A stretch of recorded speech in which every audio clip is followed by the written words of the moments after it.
Hi everybody! Today's lesson is all about prepositions. In this lesson, I'm going to talk about the different kinds of prepositions and how we use them. But first, just what are prepositions? Well, prepositions are words that connect nouns, pronouns, and phrases. They give us a particular kind of information that helps us to communicate certain things clearly. I could go into detail about different types of prepositions such as simple, double, and complex, but I've never really used those distinctions, and I think it's going to be more useful for me to just dive in and talk about what the prepositions are and when we use which ones. So let's get started by looking at the different types. Depending on who your grammar teacher is, you might be told that there are 3 to 6 different types, and they sometimes call those by different names. I'll use what makes sense to me, which are dividing prepositions according to their function. Just know that if you're studying English, your teacher might have a different way of explaining some of them. Here's how I'm going to divide them for you. There are prepositions of time, place or location, agent or instrument, manner, cause, reason, or purpose, and possession. Prepositions of time are used to show a relationship between a noun and a specific time period, such as the date on a calendar or the days of the week. The English language is very specific about which preposition you have to use in which situation. Unfortunately, you have to memorize which one to use in which situation. The 3 most common prepositions of time are in, on, and at. We use in to talk about months or years, like when we say in March or in 2020. For the time of the day, month, year, or season, like when we say in the evening, in June, in 1964, or in the spring. And we use in when we talk about a century or a specific time in the past or future, such as in the 21st century, in the early days, in the Stone Age, in the future, or in the past. Some examples of these uses of in are Sandy left South Carolina in 1982. George visited his parents every Sunday in the evening.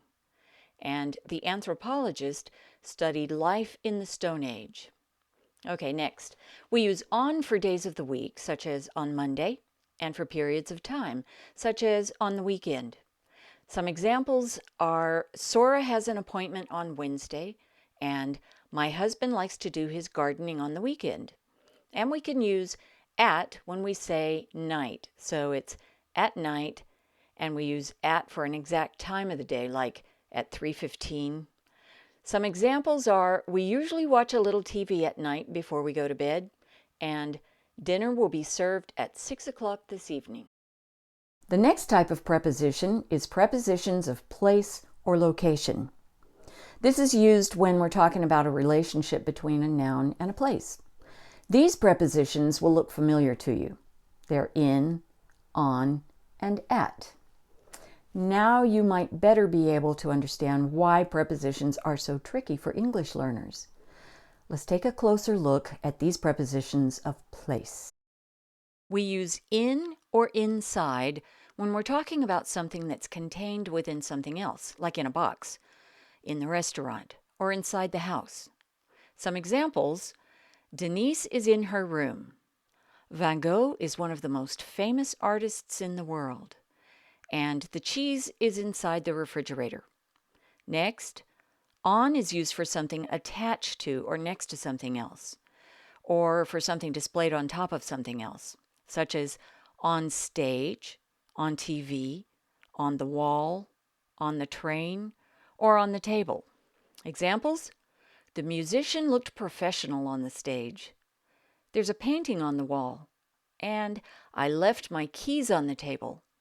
You know what's coming next. It's at. This is what we use to talk about an exact place where something is situated, like at Mission Viejo Mall, or a general location like at school. Some examples are, he grew up at 2800 Elm Street. So with specific addresses, we use at. And I learned about physics at school. In this case, school is a general place. Keep in mind that I'm not listing every one of the prepositions of time and place here, but I will provide you with a more comprehensive list on my website. Before I leave these prepositions of time and location, I want to share with you a good visual.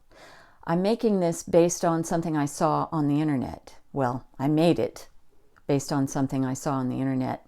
This is a comparison between the three very common prepositions of in, on, and at, as they're used for both time and place. These are both divided into the larger category of general information. You can find the blue section on the top of our inverted triangle, the more specific information in the red part of the triangle, and the very specific information in the yellow part. Let's take a quick look at each category. Starting with the time side, you can see that we use in to talk about centuries, like in the 1800s, or decades, like in the 1980s, years, like in 1962 or in 2003, months, like in June or in August, and weeks, like in 3 weeks. Then, in the more specific red region, we use on for days, like on November 6, 1956, or on my birthday, which, by the way, is November 6, 1956, or on Saturday. And we use on for talking about the weekend, like on the weekend. Then, when we want to be very specific about a time, we use at for particular hours, like at 7 a.m., at 11 o'clock, or at 2 p.m. Now let's look at the other side and how we use these same prepositions for place or location. When we're talking about countries, cities, or areas, we're going to use in. So we say in France, in Seoul, and in Chinatown. When we're a little more specific, we'll use on for streets and avenues, and also boulevards. So we say on Main Street or on Fifth Avenue, but when we're giving specific addresses or location, we'll use at. So we say at 734 Main Street or at Macy's department store. I hope you find this useful. Now let's continue to the next type of preposition, those of an agent or instrument. You might remember that an agent in a sentence is the person or thing that does the action of the sentence. I talked about this when I explained active and passive sentences. When we think of a preposition of agent, we're talking about using a preposition to show a relationship between a noun and an action. And when we talk about a preposition of instrument, we're talking about a relationship between a noun and a thing, like maybe a machine that performs some kind of action. Some common prepositions of this type are by, with, and without. Now let's take a look at a little more explanation of each one of these, along with an example of each. First, we'll look at by. By is used when a person does an action, like by Jane Austen, or when a thing causes or does something, like by the fire. Here's some examples of these. Pride and Prejudice was written by Jane Austen, and that bedspread was crocheted by my great-grandmother. I actually do have a bedspread that was crocheted by my great-grandmother. In fact, my mother taught her grandmother how to crochet, and her grandmother, who was my great-grandmother, crocheted a bedspread that I remember seeing on my grandmother's bed. It's one of my most prized possessions. Okay, back to grammar. The last example is the house was destroyed by the fire. The next preposition of agent or instrument is with. We use with to show a relationship between a noun and a thing, like when we say we want something with milk, or a noun and a person, like if someone does something with me. Now be careful about the pronoun. A lot of native English speakers make a mistake with subject and object pronouns. You might remember that subject pronouns are I, you, he, she, it, we, and they. These are the pronouns that are subjects of sentences. But when we use a preposition and a noun or a pronoun, we need to use object pronouns, and those are different. Object pronouns are me, you, him, her, it, us, and them. I haven't mentioned prepositional phrases yet, but those are just a preposition attached to a noun or a pronoun. That noun or pronoun are what we call objects of prepositions. Be sure to use object pronouns after prepositions. So, here are some example sentences. She served tea with milk. I like to cut herbs with scissors. And Larry went to the party with me. Next, we have without. This is just like with, but in the negative. So we can say without milk or without her. Some examples? Sam drinks coffee without milk. You can't play baseball without a ball and a bat. And Yoon went to the potluck without her. Notice the pronoun her. Remember, it's the object of the preposition without. Next, we have prepositions of manner. These types of prepositions tell you about the way something happens or how it's done. For these, we use by, with, like, on, in, as, and of. These all work the same, so I'm just going to show you a few of them. Remember, the examples I give are not the only prepositions we use in the ways that I'm showing you. We actually have about 150 prepositions. I'm showing you some of the most common ones and how we use those. We use by as a preposition of manner to show how something's done.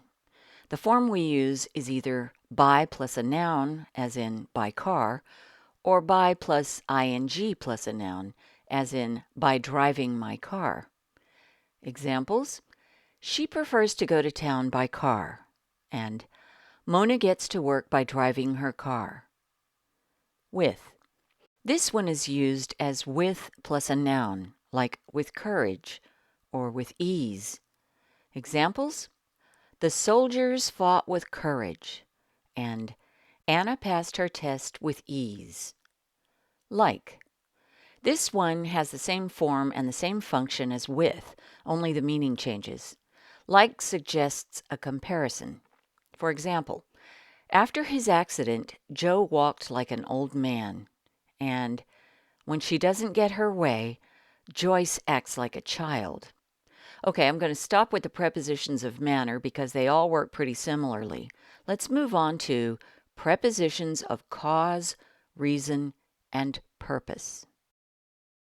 These prepositions show the reason of a happening or being in a sentence.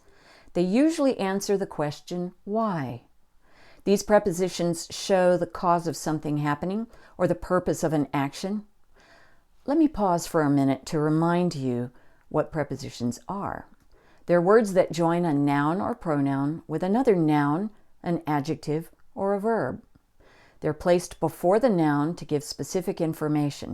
So a preposition of cause shows why something happens. Some examples are to, for, and because of or on account of. Those two mean the same thing. We'll start with to. To is used to show the purpose of the noun. We put to in front of a verb. It's actually how we make the infinitive of a verb, like to make and to do.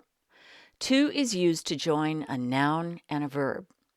Some examples are, Sarah used her old clothes to make a quilt, and most children don't seem to like doing their homework. You can see here that these prepositional phrases are followed by a noun phrase. I haven't made a lesson yet about gerunds and infinitives, but these are just nouns that look like verbs. An infinitive is the base verb coming after to, and a gerund looks like a present participle.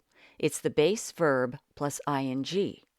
But a gerund acts like a noun. In the last example sentence, the word doing is a gerund. Okay, next preposition is for. This one is usually used to join a noun and another noun. Sometimes that noun looks like a verb because it's a gerund. Some example sentences are, Mohammed took medicine for a headache, and thanks for bringing a casserole to my sick mother. Then we have because of and on account of. These mean the same thing, and that is that they show the reason for something. It's pretty straightforward. Leah was successful in school because of you. That's nice, isn't it? Maybe you really helped her a lot with her studies, so she was successful because of you. He doesn't drink alcohol on account of his health. See, they mean the same thing. Let's look at prepositions of possession. This is the last one I'll cover here, but don't forget, some teachers have more or fewer ways to look at prepositions. So we use these to show that one noun or pronoun owns something in the sentence. We also use them to show a connection between things. The most common of these prepositions are of, with, and to. Let's have a look at of. This shows that someone or something owns another thing. This is actually the way Latin languages show possession. Instead of using something like apostrophe S to show possession, like if I say Susie's mother's purse, in French and Spanish they say the purse of the mother of Susie. That's all we're doing here. We can use this to talk about people, countries, or cities also. Examples are of Susie's mother and the Great Wall of China. Some example sentences are, this purse is the property of Susie's mother, and I went to see the Great Wall of China. I really did, and it was really great. Next one, with. We use with just like of to show ownership. We can say, with pink hair. You can see with before a noun or an adjective plus a noun.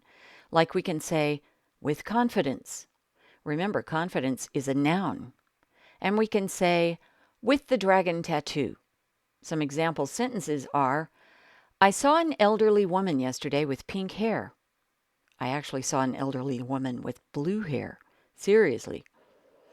Julio gave his speech with confidence, and The Girl with the Dragon Tattoo was a great book and a good movie. At least I thought so. And the last one I'm going to talk about in this lesson is to. This one means the same as the others, but we use to with belongs to. There are probably other expressions with to that don't have belongs to, but honestly right now all I can think of is belongs to. So we'll go with that for now. Some example sentences are, this pen belongs to Michael, and that red car belongs to my Uncle Jack. Have I completely confused you? I really hope not. I know that prepositions are challenging. One reason is that we use the same words like to, by, and with in a number of different ways. I'm putting up a handout on my website that will list many prepositions and how they're used. I might not get it up today because I'm not finished with the document yet, but I'll put it up as soon as I get it done.